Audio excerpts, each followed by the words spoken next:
अच्छा, इंटरव्यू में जो है ना ये बड़ा एक जो है ना हमें डिलेमा पाया जाता है कि हम सोचते हैं कि जो है वो हम कोई चीज़ कोई क्वेश्चन मिस हो जाएगा तो फिर क्या हो जाएगा, फिर हम फेल हो सकते हैं। देखें, रिटन जब आप पास करते हैं तो आपकी जो नॉलेज है उसका टेस्ट हो गया। उन्होंने जो आपकी नॉलेज टेस्ट करनी थी वो आपने टेस्ट हो गई है और आपने रिटन क्वालिफाई कर दिया। अब वो आपको चेक करते हैं कि ये बंदा जो हमारे सामने आ रहा है वो अफसर बनने के लायक है कि नहीं है, उसमें वो क्वालिटीज़ हैं कि वो बर्दाश्त उस प्रेशर को उस सिनेरियो को बर्दाश्त कर लेगा कि नहीं कर लेगा। और वो चेक करते हैं कि कौन सा बंदा किस ग्रुप में फिट बैठेगा। और उनके पास आपसे ज़्यादा, आपकी उम्र से भी ज़्यादा जो है ना एक्सपीरियंस होता है। किसी के पास 30 साल का एक्सपीरियंस होता है, किसी के पास 40 साल का एक्सपीरियंस होता है। तो उनको आपकी नॉलेज से कोई फ़र्क नहीं पड़ता है। 50% वो वहीं पर ही डिसाइड कर लेते हैं जब आप गेट से अंदर आते हैं और उनके आके सामने बैठ जाते हैं। तो वहीं पर वो डिसाइड कर लेते हैं कि ये बच्चा कहाँ पर स्टैंड कर रहा है। उसके बाद वो आपकी थोड़ी बहुत चीज़ें पूछते हैं जहाँ से उनको आपकी सोच का पता चले कि ये बंदा किस तरीके से सोचता है। कोई प्रॉब्लम आपके सामने रख देंगे कि अगर ऐसी सिचुएशन आ जाए तो आप क्या करेंगे।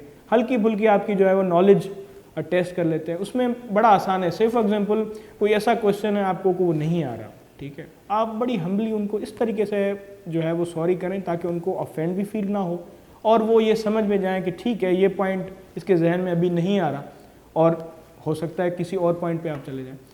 और इंटरव्यू में एक बड़ी बात ये होती है कि आप कोशिश करते हैं कि इंटरव्यूअर को अपने जोन में आप खिलाएं। जब आप इंट्रोडक्शन वगैरह देते हैं तो इंट्रोडक्शन में आप कुछ ऐसी हिंट्स आप उनको दे देते हैं कि भाई मेरा बैकग्राउंड से फॉर एग्जांपल मैंने जब इंट्रोडक्शन दिया तो मैंने बताया कि जी मैं जो है वो मैंने MBBS किया हुआ है Liaquat university of medical health sciences से और मैं जो है वो अभी FCPS कर रहा हूँ। तो जो हिंट थी लास्ट में मैंने उनको दी तो वो मुझे थोड़ा मेडिकल साइंसेज और पब्लिक हेल्थ की तरफ ले गए। तो वो मेरा जोन था, मैंने अच्छे तरीके से उनको गाइड कर दिया। तो ये थोड़े टैक्टिक्स होते हैं, पर ये होता है कि आप ये ना समझें कि भाई मुझे जो है वो आलिम बन के उनके सामने जाना है। वो आलिम हैं, उनके पास 40 साल का एक्सपीरियंस है। आप उनको जो आप हैं वो दिखाएं। आप उनको ये दिखाएं कि मेरी सोच ये है, मेरा मकसद ये है, मैं क्यों सिविल सर्विसेज में आना चाह रहा हूँ। वो बार बार आपसे पूछेंगे कि आपका एम क्या है, सिविल सर्विसेज क्यों ज्वाइन करना चाहते हैं। तो आपका एम बड़ा क्लियर होना चाहिए। आपको पता होना चाहिए कि भाई मैं सब चीज़ें छोड़ के सिविल सर्विसेज क्यों ज्वाइन करना चाह रहा हूँ। आपका जब एम क्लियर होगा और वो आपकी बातों से सेटिस्फाई हो जाते हैं तो फिर इंटरव्यू कोई मसला नहीं होता। और दूसरा होता है कॉन्फिडेंस। आप कॉन्फिडेंस के साथ उनके सामने बैठें, उनके साथ कॉन्फिडेंस के साथ उनके साथ बात करें, आई कॉन्टैक्ट रखें उनके साथ, तो फिर कोई चीज़ें नहीं होती। ओवर कॉन्फिडेंस भी ख़राब है और अंडर कॉन्फिडेंस भी ख़राब है। आपकी बॉडी लैंग्वेज, जब आप सामने उनके बैठे हुए हैं किस तरीके से बैठे हुए हैं, आप जब उनके सामने आए हैं तो ग्रीट किया है कि नहीं किया, उनके साथ आई कांटेक्ट आप रख रहे हैं, जिन्होंने सवाल पूछा है आप उनको उन्हीं जिस ज़बान में सवाल किया गया है उस ज़बान में जवाब दे रहे हैं कि नहीं दे रहे हैं, उनके साथ आई कांटेक्ट किस तरीके से रख रहे हैं, बॉडी लैंग्वेज आपकी क्या है।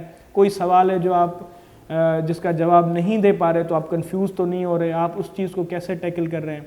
कोई ऐसी सिचुएशन है जो आपने कभी सुनी नहीं है, उन्होंने आपको दे दी है, तो आप किस तरीके से उसको हैंडल कर रहे हैं। तो ये चीज़ें होती हैं जो आपकी टेस्ट होते हैं। आपकी नॉलेज से ज़्यादा आपकी बॉडी लैंग्वेज और आपकी जो है ना वो स्ट्रेटजी जो है ना वो काम आती है आपको इंटरव्यू में।